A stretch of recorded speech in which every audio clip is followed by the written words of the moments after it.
Ayan guys, oh. At panoorin po natin ang bilis ng hagdanan natin guys, oh.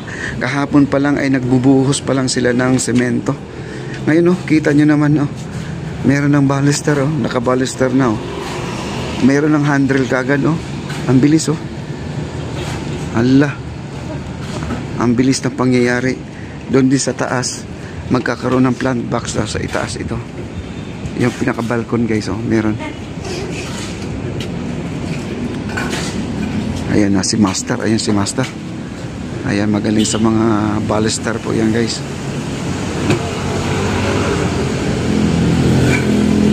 Dalawa na po ang pinagkakabitan niya. Magkabilaan na po. Ayan guys, oh.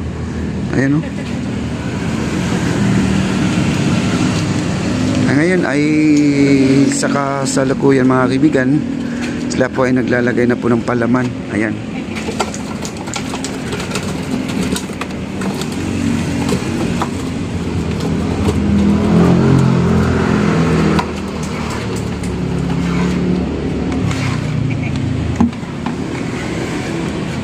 Ayan, isisiksik na po guys para walang bubbles, para matibay po.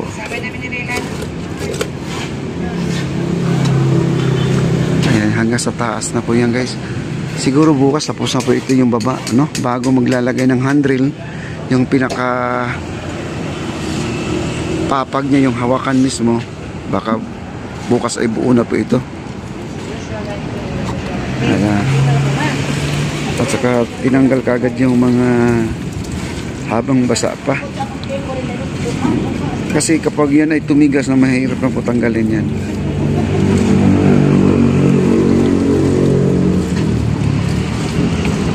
Ayan.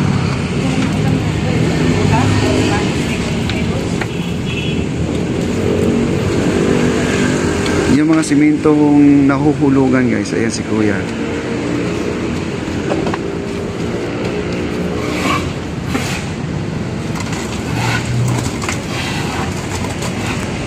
Wala pa to.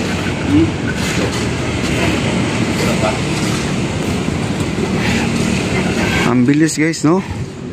Akala mo naman ay sa Lunes pa matatapos ito, pero pansin ko talaga parang ito na.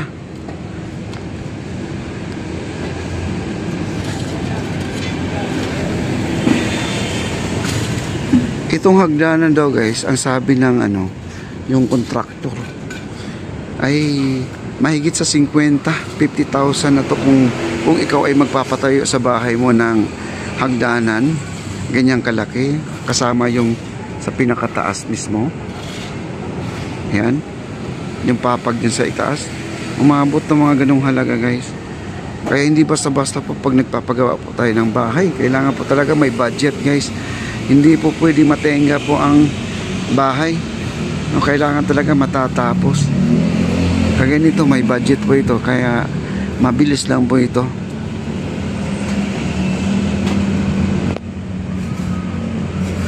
Ayan po sila Kuya. Ayan. Ang galing guys, ang bilis ng hagdanan na to.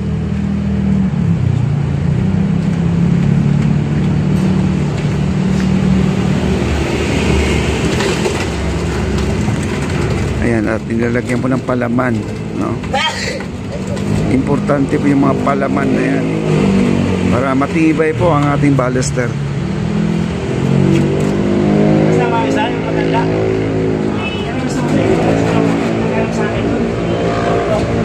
Ano?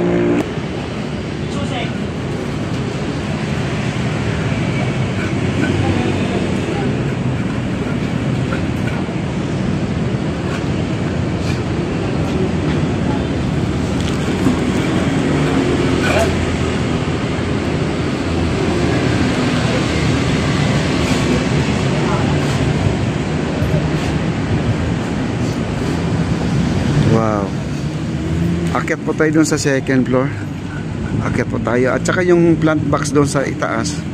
At ang sabi ni Engineer Ray ay meron na po daw flowers. Tara na, akyat tayo.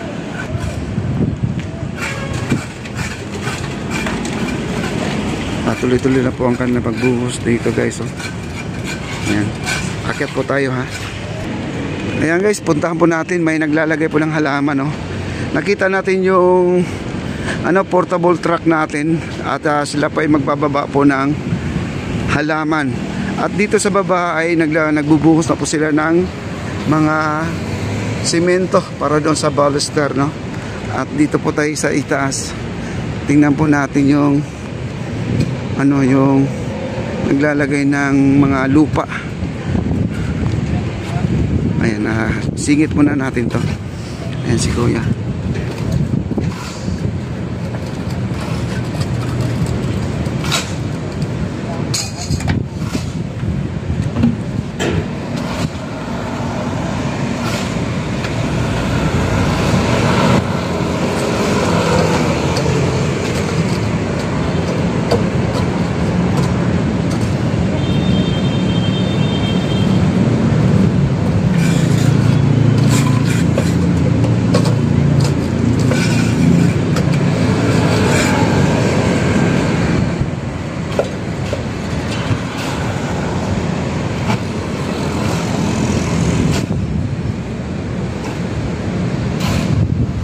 Ayan po, doon kinukuha ko yung simento. Doon sila nagmamasa. Hi sir, ang bilis ang galing mo talaga. Si Master po yan guys, si Master. Master ng mga mga baluster. Ayan po, siya po ang nagsa-size up yan. Mahirap po ikabit yan guys, di po basta-basta ikakabit ng basta-basta yan yung baluster na yan.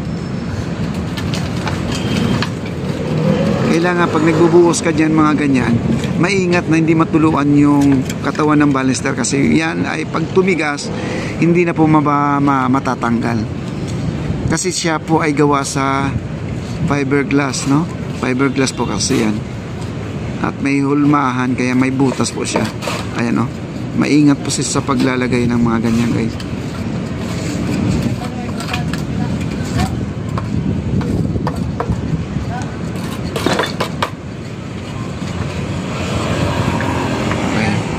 At ito yung naglalagay ng lupa dito sa ating plant box guys, oh. Ayan. Ito po ang plant box po dito guys. Ayan.